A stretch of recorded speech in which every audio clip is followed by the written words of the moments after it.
What's going on, ladies and gentlemen? Welcome back to the Fringe.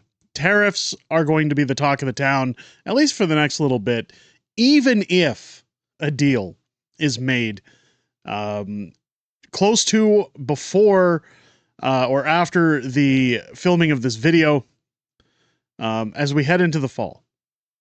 We all know that Mark Carney is going to be scrambling to figure out some way to bend over for Donald Trump.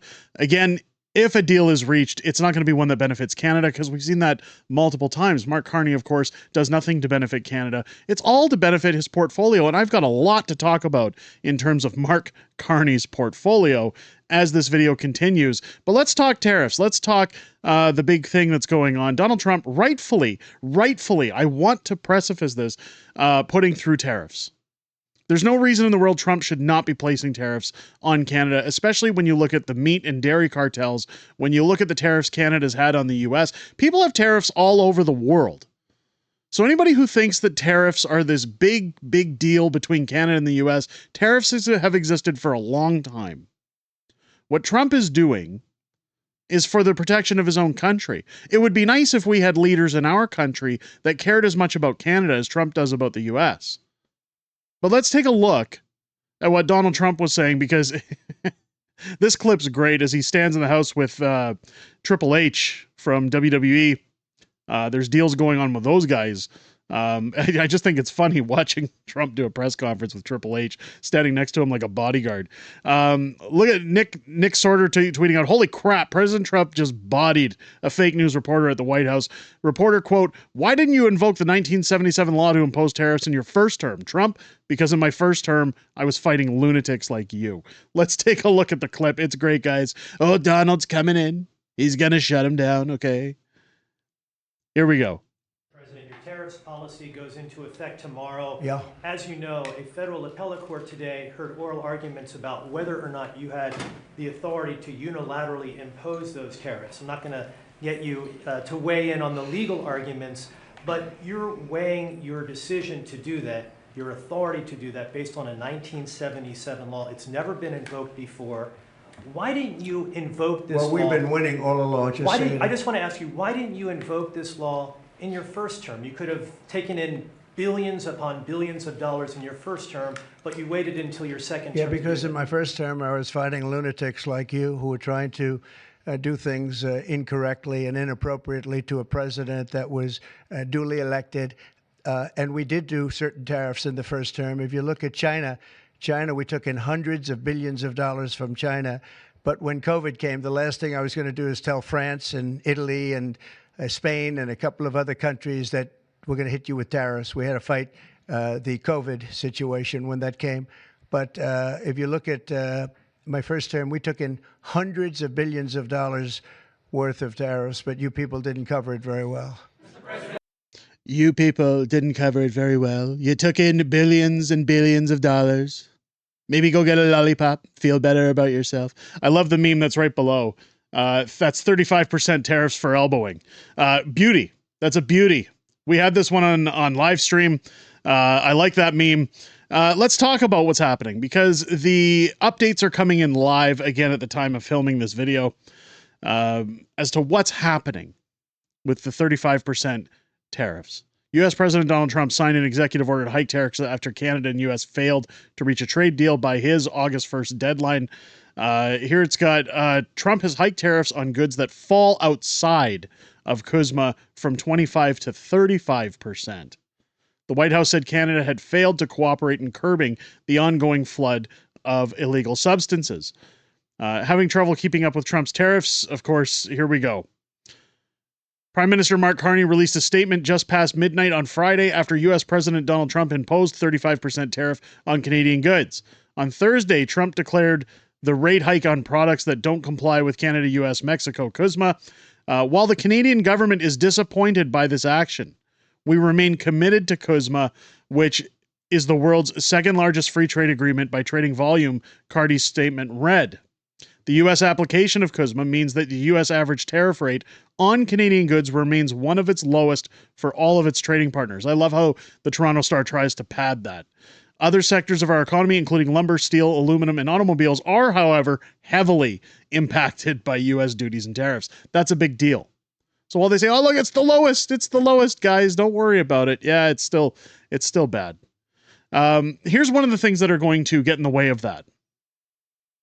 Deadlines aren't what they used to be. We don't know yet. As I write this, according to this block Thursday, what today will bring out with Trump has already said about our tentative recognition of Palestine, meaning Canada's and Mark Carney's recognition of Palestine as a state, could make a trade resolution impossible. We talked about this in a rant video that I had this week. Canadians should be mad. Now, the reason I wanted to cover this page from the Toronto Star is because I love watching them melt down. I love watching the padding. I like watching them seethe. As they say here, what's next? He demands reasons that are too obvious to state. No more dates between Justin Trudeau and Katy Perry. Instead, let's focus on our guy, Prime Minister Mark Carney. He's not our guy. He is either a lying, hypocritical traitor or a noble change agent. The problem is less knowing which than knowing where or when we finally know. What's funny about that statement is I've said all along that Mark Carney wants these tariffs.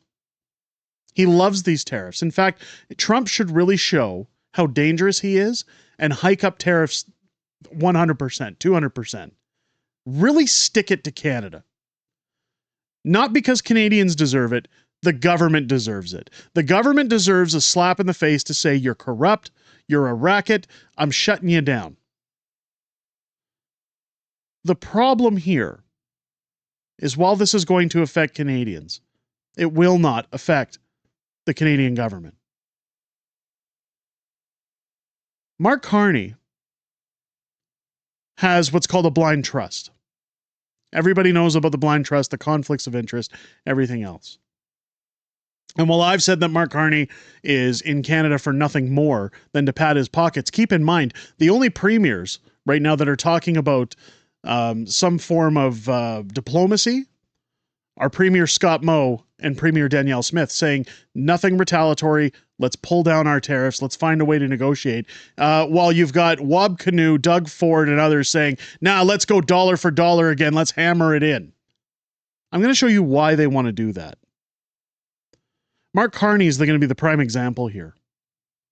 Mark Carney, if you follow David over at Moose on the Loose, shout out to David.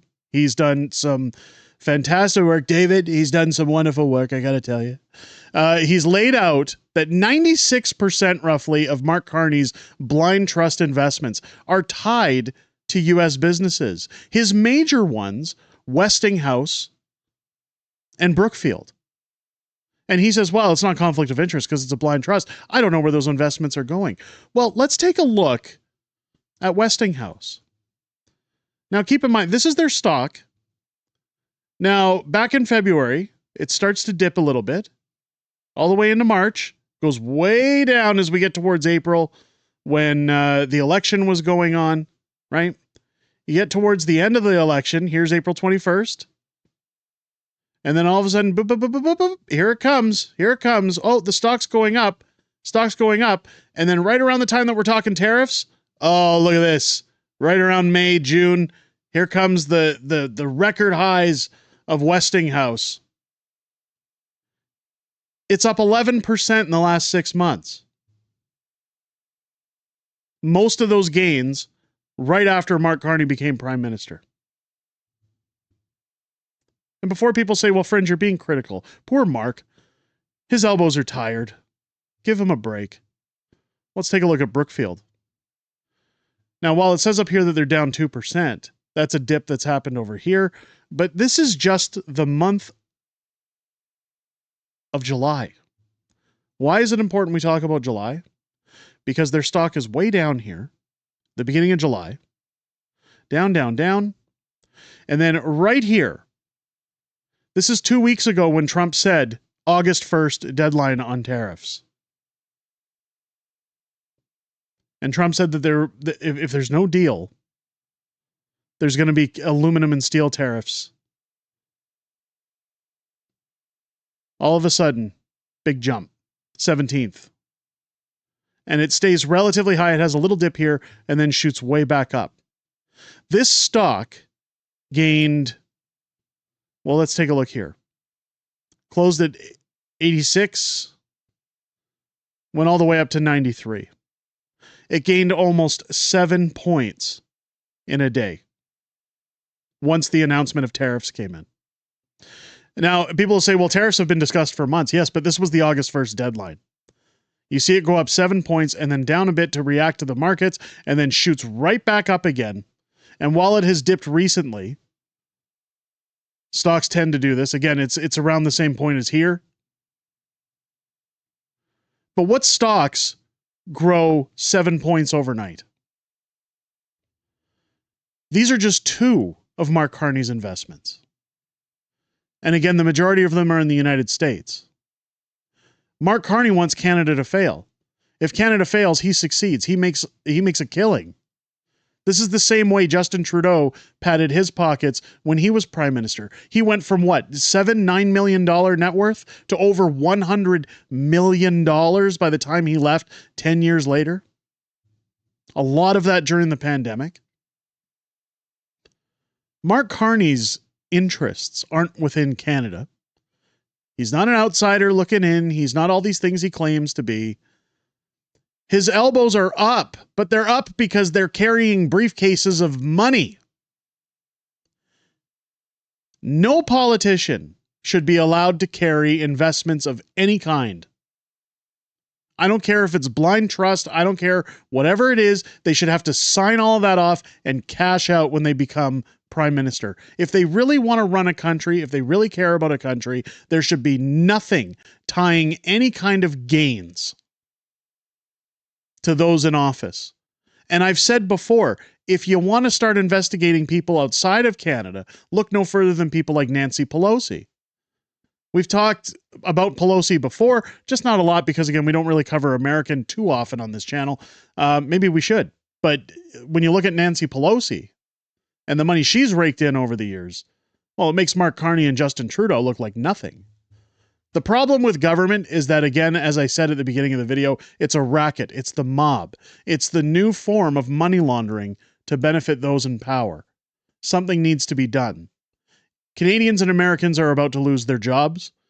You're going to see the automotive industry get hammered. You're going to see the lumber and steel and aluminum industries, which Mark Carney said we didn't need, by the way, get absolutely shredded. And it's all at the expense of padding these pigs at a trough to get ahead in the stock world. Something needs to be done. I've already said what I feel needs to be done. What do you feel needs to be done to put an end to this? Let me know down below in the comments. Do you think a deal is going to be reached? Do you think good old Team Canada is ever going to find a deal to satisfy Canadians and protect Canadian jobs? I already know the answer to that one. Do you agree with Scott Moe and Danielle Smith that we need to lower our rates and try to find a way to negotiate? Let me know your thoughts down below. One other point people try to bring up is that Trump is bleeding Canada to make it the 51st state. I don't think that that's the case. Again, let me know if you think so down below. If it's your first time here, I hope this video has earned your subscription. YouTube is on a censorship spree. So if you're enjoying the content, please hit the subscribe button, leave a comment, leave a thumbs up, do all three if you can. It's free. It helps the channel. It helps push the video out so that YouTube says to people, hey, you know what? We tried to censor this, but people are enjoying it, so have at it. Benefits the channel greatly. So anything you guys can do if you appreciated the content, I appreciate it back. Turn on your bell for all notifications so that you never miss a beat whenever anything new drops on the channel. Join me live now twice a week. Wednesdays for our new show, Unhinged Fringe, with my new multiple co-hosts, including the Celtic Canuck making her triumphant return to YouTube, as well as Friday nights on Friday Night Fringe on our regular live streaming show with the beautiful Mrs. Fringe, as we talk about Canadian politics, we talk about world politics, everything that's happening in the political sphere, as well as your Q&A within the greatest YouTube community on the platform. I look forward to chatting with you guys each and every week. I most importantly look forward to chatting with you this Wednesday and Friday, starting at 6 p.m. Pacific, 8 p.m. Central, here on the channel. With that said, ladies and gentlemen, I hope you enjoyed this video. I hope you have a great rest of your day. I'll catch you on the next one.